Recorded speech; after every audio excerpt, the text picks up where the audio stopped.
What would you do if your boss struck you in front of a room full of strangers?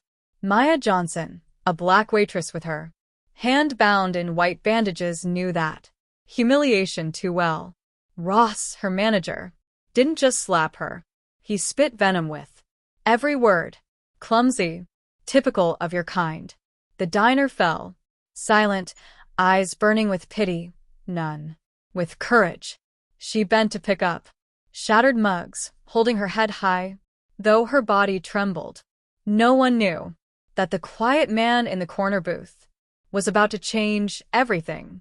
The diner was loud with clinking plates and the hiss of coffee machines, but one sound cut through it all.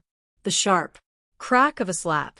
Customers gasped as Maya Johnson, a young black waitress, with her hand bound in white bandages, stumbled back. Her tray clattered to the floor, mug shattering. Ross, the manager, sneered in front of everyone. Clumsy. Or maybe that's just how you people are, always messing up. His words burned hotter than the strike. For a moment, the entire room froze. Eyes on Maya, who stood trembling yet silent. She forced a shaky smile, trying not to break, but the humiliation spread like fire across the diner. Ross smirked, thinking he'd won, unaware that someone at the corner booth was watching more closely than anyone else. Maya bent down with her good hand to gather the broken pieces, her bandaged wrist trembling. A customer whispered she shouldn't even be here. Look at her hand. Another muttered, but that manager never leaves her alone. There. Pity stung just as much as the slap. Ross leaned over her, his voice dripping with mockery. Pick it up faster. Customers don't want to wait on your kind. She swallowed hard, her cheeks burning, yet she forced out the words, enjoy your meal, to a nearby table.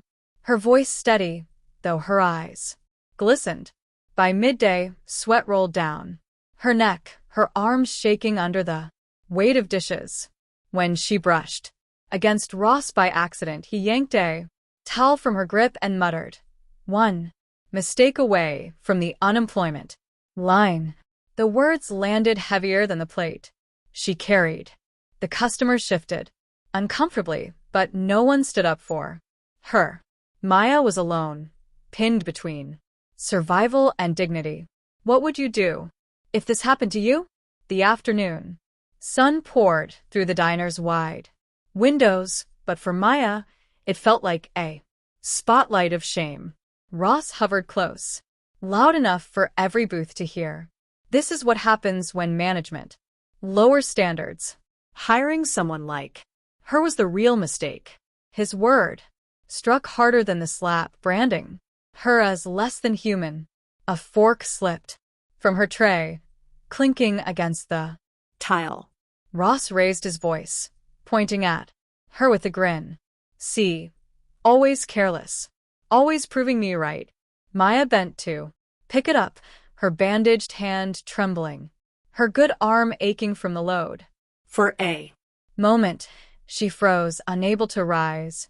Hearing muffled laughs ripple across the room, she felt invisible, reduced to a joke, her dignity slipping through the cracks of that diner floor.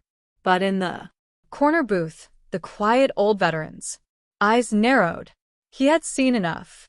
The customer everyone ignored reached into his jacket, not for money but for records, stacks of falsified reports, and missing cash logs he had collected. The truth was ready, and the man Ross thought was nobody was about to shatter that illusion. Ross strutted across the diner, his voice booming. You see, this is what happens when we lower the bar. People like her ruin everything.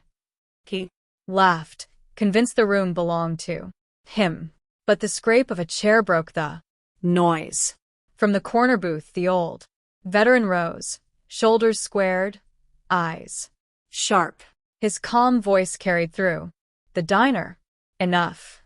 Every head turned. Ross scoffed. Who are you to tell me how to run my staff. The man laid a folder, thick with papers on the counter. I'm The one who owns this diner, and I know every false report you filed, every dollar you stole, and I know what you did to her hand.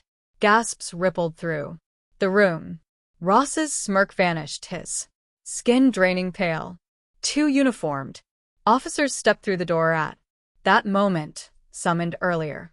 Ross stammered, but his words died as the cuffs snapped tight around his wrists. Customers clapped, some softly, others loud. as Ross was let out. Mia stood, frozen, hand pressed to her chest. The veteran turned to her, his voice steady. From today forward, you're not just a waitress. You're the supervisor who kept this place alive. Her tears finally spilled, not from pain but from being seen. The diner still smelled of coffee and grease, but the air was lighter, freer.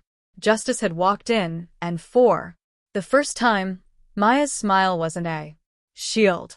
It was victory.